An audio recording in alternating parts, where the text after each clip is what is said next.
Okay, so I have subdued my assistant director, Dorian, and I'm going to answer my second question.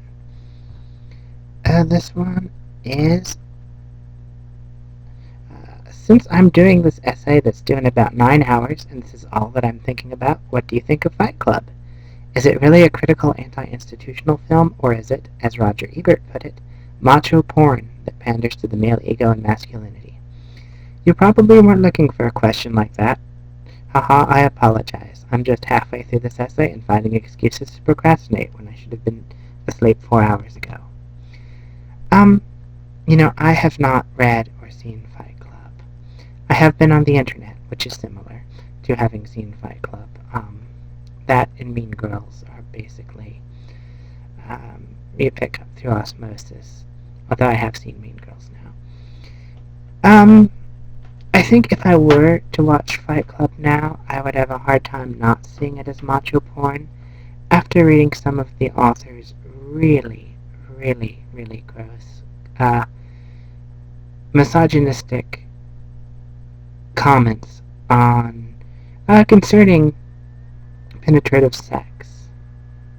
And, um, yeah, I just, very, very bleh. I, I can't recall them well enough to even paraphrase them, and I don't really want to go looking for them. But, yeah, I have to come down on the side of macho porn. This is probably going to displease Jack because that's one of his favorite movies, or at least it seems that way. He regards it fondly. I should probably not try to rank movies on Jack's behalf. But, yeah. Um, it doesn't seem like the kind of movie I would much enjoy anyway. Um, the twist ending is the sort of thing that I like if it's done well. The just the whole revolt against consumerism. It's not that I have big fluffy feelings about the institutions of our consumer-driven culture. The lionizing, the mythic, like just the whole. Dorian, what are you doing over there? It better be a cat toy. I think it actually is a cat toy. Okay, crisis averted. Um, so where was I? Oh yeah, just this. Okay, there was a comic strip in Something Positive by R.K. Milholland where this punk kid is screaming about anarchy, and the main character, Gavin, immediately starts. I can't remember what he's doing, but it's some stereotypical bullying thing, and and when the kid yells for him to stop, his description of it is that his point was in the absence of any kind of societal order, the kid would be dependent on himself to make Gavin stop. And he says, anarchy is your 5th grade gym class forever. And that's that kind of mythic anarchy that so many white punk kids embrace, where it's like, it's okay, we just tear down society and then it's going to be cool.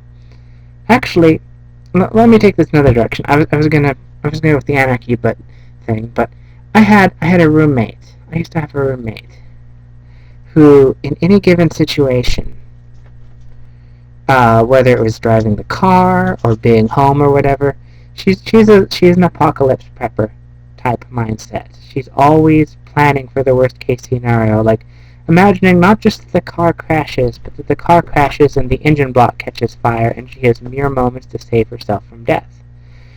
She refused to lock the car door or wear a seatbelt, both of which are two of the highest statistical.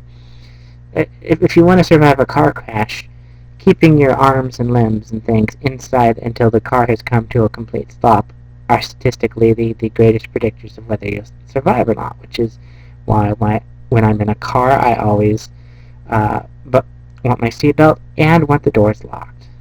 Um, it's that's my own way of giving myself some illusion of control because obviously if the crash is bad enough, there's nothing you can do. I'm trying to statistically skew things. Her thought is that if the car is about to explode, that seatbelt and that lock are the only things that separate her from getting away to safety. And so, rather than allowing herself to imagine any scenario in which it's not going to be her wits and her strength and her skill that saves her, she only allows that's the only way that the car can crash in her mind. She refuses to lock the door in the dwelling she lives in, not because the neighborhood is safe, but because she's imagining that armed men are going to break in and she's going to kill them with a crossbow. And that's the kind of vibe that I get when I read the quotes about hunting deer in Central Park and climbing the vines up the skyscrapers and things like that. It's like my ex-roommate imagining the world as an action movie waiting to happen, or like the young white anarchists imagining that the world will be theirs for the taking if they can only get rid of this stupid society. And it's like most of those people are going to die. Most these the people with Operation Chaos or Project Chaos or whatever beating each other up in a parking garage is not preparing them for post-fall of society life nearly as much as they probably thought it was. And, possibly if this got brought up in the course of it, it would be, well, at least we'd be dying as men, but it's like they'd be dying pursuing a phantom, a dream of what masculinity is or should be. I suppose I should be happy that he's leaving my cords alone, but he's kind of distracting. I'm not talking about you. So, just, yeah. Just, the whole novel just seems very masturbatory to me. And, yeah.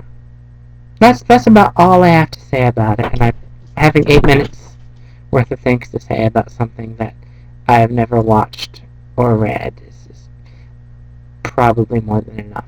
So I'm gonna stop this one.